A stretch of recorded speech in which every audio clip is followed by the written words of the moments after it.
Opa, vamos que vamos, sou Roberto Oliveira e hoje nós vamos estar fazendo um resumo da lição de número 9 da revista Betel Dominical. A lição de número 9 tem como título As Duas Bestas da Grande Tribulação. Eita! A Betel Dominical está neste trimestre estudando o livro do Apocalipse. Esse livro tão complexo, tão carregado aí de linguagens simbólicas, linguagens figurativas, que tem sido aí até hoje um quebra-cabeça para muitas mentes brilhantes. Nosso resumo aqui, ele não tem a intenção de trazer todas as respostas e nem esgotar o assunto, tá? Lembrando que é um resumo da lição. E por ser um resumo, nós não vamos estar lendo todo o tópico, todo o subtópico que tem. Nós estaremos lendo somente a primeira parte de cada ponto e em seguida a gente vai estar fazendo um comentário resumido sobre os tópicos. Vamos lá então?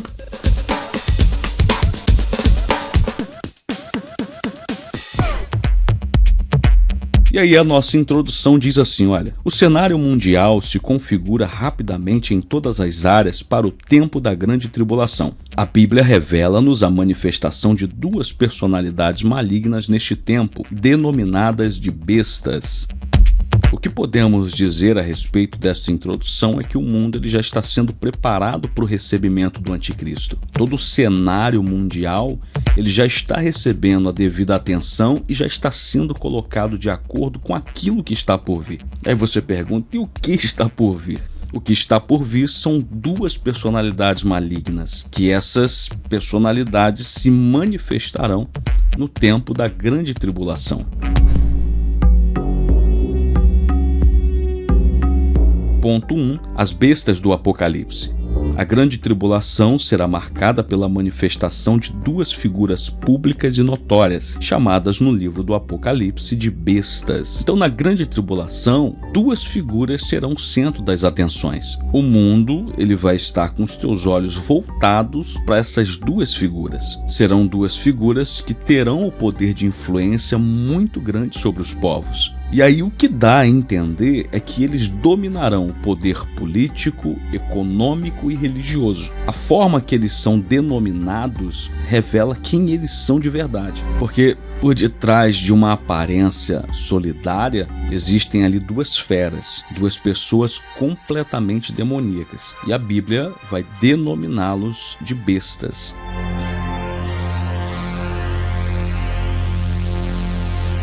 1.1 são chamados de bestas. Para falar destas duas personalidades malignas que aparecem no capítulo 13 do livro do Apocalipse, a Bíblia utiliza a palavra grega therion, que significa literalmente fera. Quando estas duas personagens são denominadas de bestas, o sentido está em serem semelhantes a animais ferozes, criaturas terríveis. Em outras palavras, na verdade, o que João está nos mostrando ou tentando nos descrever são duas pessoas com atitudes desumanas.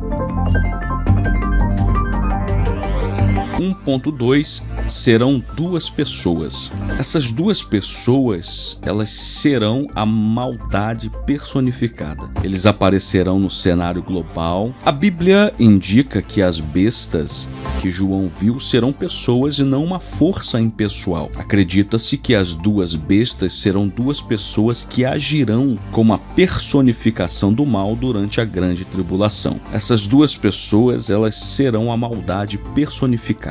Eles aparecerão no cenário global com palavras de engano, com falsos discursos, com intentos sem intenção nenhuma de fazer o bem. E aí surge a indagação, então como que a gente sabe que serão duas pessoas? Pela forma que eles serão eliminados, a gente tem aí uma ideia. Apocalipse 19:20 vai dizer, e a besta foi presa e com ela o falso profeta, que diante dela fizeram os sinais com que enganou os que receberam o sinal da besta e adoraram a sua imagem. Estes dois foram lançados vivos no ardente lago de fogo e de enxofre. Aí nós temos um comentário de Severino Pedro da Silva, que ele diz assim, olha, esta besta será uma pessoa e não apenas uma personificação do mal. Ela é chamada de besta porque do ponto de vista divino de observação é o que ela é. A passagem fala claramente de uma pessoa pelo uso do pronome ela.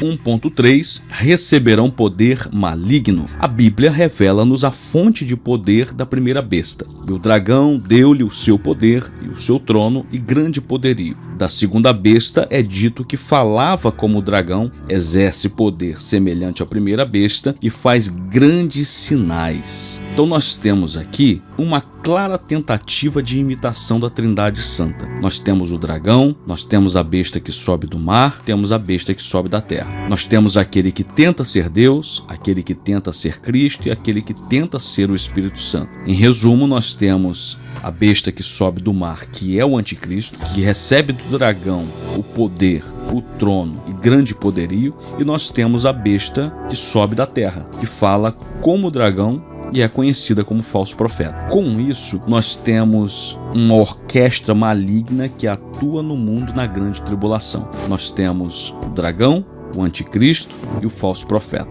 Aí surge a indagação: como que as pessoas aceitarão essas figuras malignas?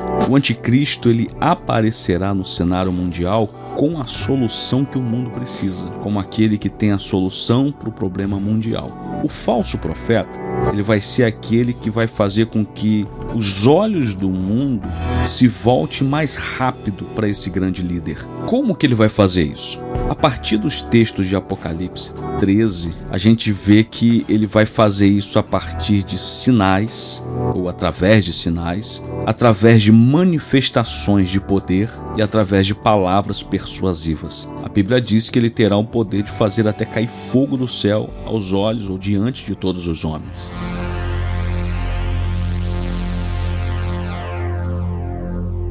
Ponto 2. A besta que sobe do mar. E eu pus-me sobre a areia do mar e vi subir do mar uma besta. A besta que sobe do mar é o anticristo. A expressão "a besta que subiu do mar" aponta para alguém que terá o apoio de povos e nações. Ele será alguém muito influente. Essa compreensão de mar ser povos, ou ser nações, ou ser um número grande de pessoas, se dá por causa de alguns textos bíblicos. Muitas vezes, essas linguagens simbólicas, elas fazem parte dos salmos. O próprio livro do Daniel, do profeta Daniel, traz essa linguagem simbólica, que nos dão essa ideia de significado de mar. Então, mar, na Bíblia, em algumas questões ou em alguns textos, podem ter significado de multidões ou grande número de pessoas. 2.1 Nomes e títulos do Anticristo. Os nomes e títulos do Anticristo, na Bíblia, revelam sua natureza e caráter. Na profecia das 70 semanas de Daniel, ele é o príncipe que há de vir e o assolador. Daniel ainda o chama de ponta pequena. O que nós podemos dizer aqui é que dar nome e títulos é dar uma identificação à pessoa. Os títulos que ele recebe, e Daniel vai dizer isso também, é príncipe e assolador. Daniel também diz que ele é uma ponta pequena. A ponta pequena nos mostra que ele surgirá do meio de outras 4 potências, porque o texto de Daniel vai dizer que existem 4 chifres maiores e do meio dos 4 chifres maiores surge um chifre menor. Então isso dá a entender que essa ponta pequena, ela vai surgir do meio de 4 outras potências. E aí Paulo vai chamá-lo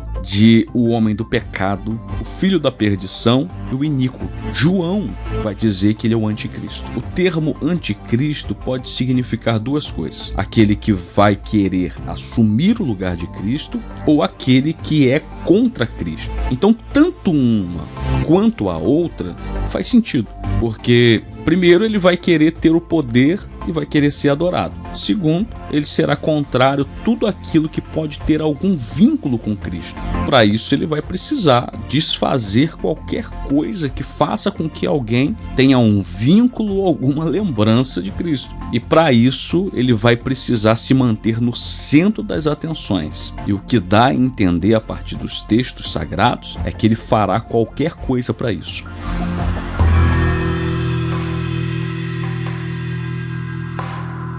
2.2 O retrato falado do anticristo. E a besta que vi era semelhante ao leopardo, e os seus pés como os de urso, e a sua boca como a de leão. E o dragão deu-lhe o seu poder, o seu trono e grande poderio. Nós temos aqui algumas informações de como será essa pessoa. E mais uma vez nós vemos aí, ou nós temos, acho que é melhor dizer assim, essa conexão de Apocalipse com o livro do profeta Daniel. No livro de Daniel, ele apresenta 4 animais, cada um tem esse retrato. Leopardo, leão, urso.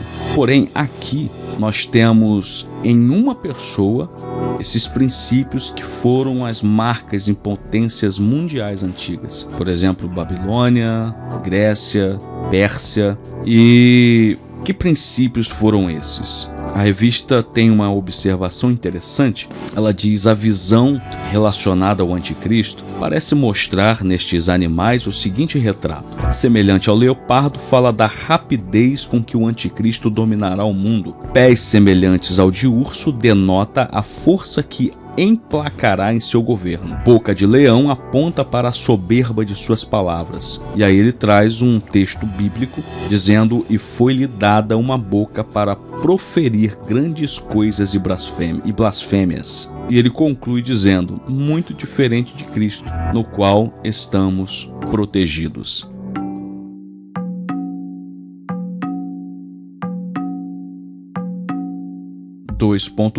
Características do anticristo. Embora Deus não tenha nos revelado a identidade do anticristo, fez questão de nos dar várias informações sobre ele. A Bíblia mostra que o anticristo será um grande orador, será também um grande empreendedor empresarial e dominará a economia mundial. Então, com base em alguns versículos bíblicos, nós temos aqui algumas informações do poder influenciador do anticristo. Ou seja, será um grande orador, será aquela pessoa que terá facilidade de persuadir, de convencer, de se fazer ser acreditado. Então será uma pessoa que o mundo terá os olhos, terá a atenção voltada para ela. Com essas características, ele terá facilidade de implantar seu sistema. O que nós vemos acontecendo nos dias de hoje, como por exemplo, essas facilidades de transações financeiras, aprovações de projetos imorais, tentativa de união de todas as religiões, isso é apenas um ensaio do que está para acontecer. Hoje em dia, nós não precisamos sair de casa para pagar uma conta.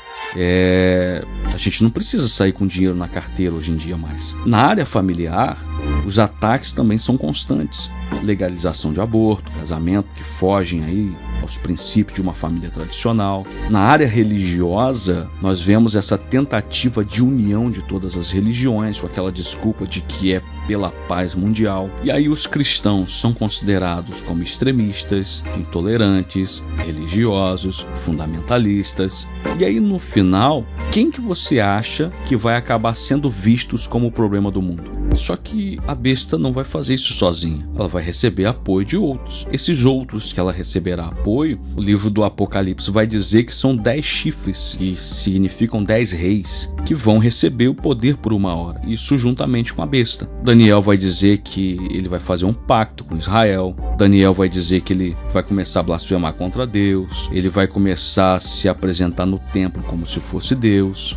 Tudo isso são coisas que vão acontecer. Então a gente percebe que essa tentativa de implantação de um sistema, isso já está acontecendo, não tem para onde correr. Essas coisas já estão acontecendo e já estão com uma velocidade muito grande aí na frente da gente. E isso, como eu já mencionei, para nós encerrarmos esse ponto, ele não vai fazer isso sozinho. Ele vai ter apoio de outras nações, outros povos.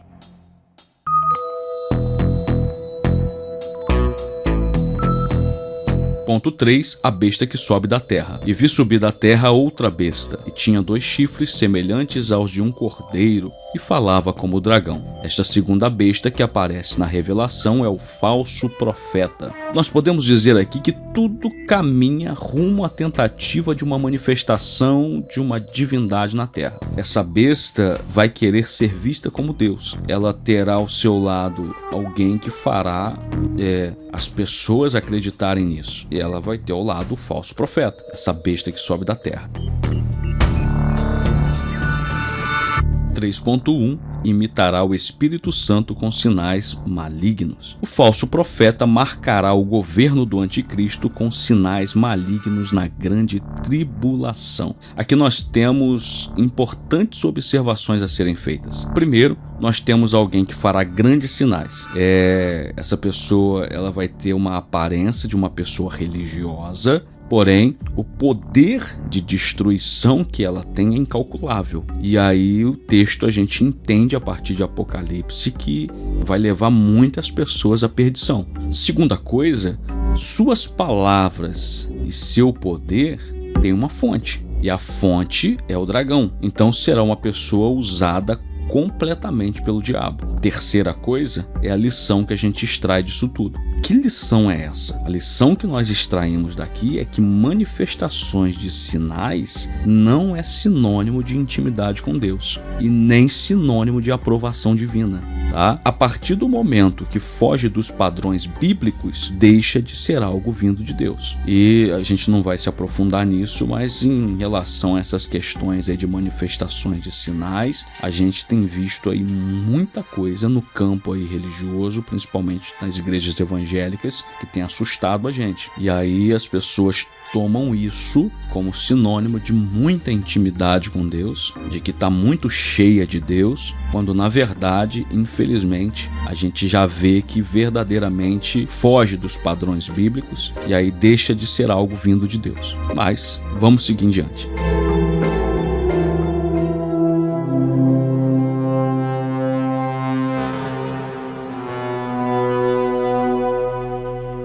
(3.2) O Sistema Único Financeiro Mundial. A palavra que resume o tempo da grande tribulação é controle. E aí nós temos um texto de Apocalipse 13, versículo 16 e 17, que diz: faz que a todos, pequenos e grandes, ricos e pobres, livres e servos, lhe seja posto um sinal na sua mão direita ou nas suas testas, para que ninguém possa comprar ou vender, senão aquele que tiver o sinal, ou o nome da besta, ou o número do seu nome. É aqui que entra aqueles problemas relacionados ao 666, todo mundo quer saber, aí tem gente que diz que é o chip, outras pessoas dizem que é o código de barra, outras pessoas dizem que é o sistema implantado que nós já estamos vivendo e assim por diante. Enfim, a gente também não está aqui para responder isso, porque são questões que dá pano para manga. O que nós podemos dizer aqui em relação a isso é que nós temos aqui a implantação de um sistema para o controle financeiro mundial. E a partir de que momento o sistema financeiro se torna único? Por exemplo, hoje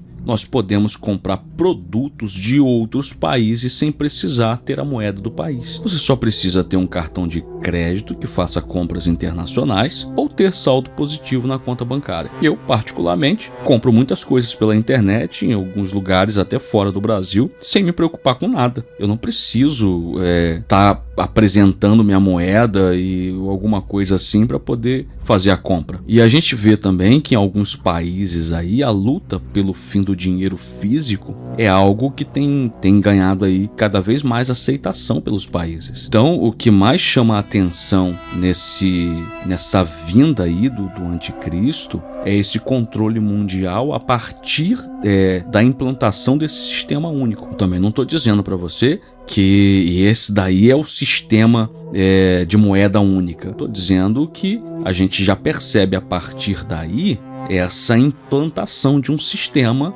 para fazer com que seja uma moeda única, porque se você pode comprar e vender a partir da rede social, a partir da internet, daqui do Brasil para outros países, isso mostra que você não precisa estar no país ou ter a moeda do país para comprar ou para vender. Enfim, a história ela nos apresenta impérios e reinos que dominaram em larga escala, só que nunca assumiram um controle mundial. E hoje o que nós estamos vendo, inclusive até determinado país aí, determinado líder religioso aí, fizeram reuniões há alguns anos atrás para poder tentar estabelecer um líder mundial. Então o que nós vemos é que tudo está acontecendo. A gente precisa estar mais atento para isso.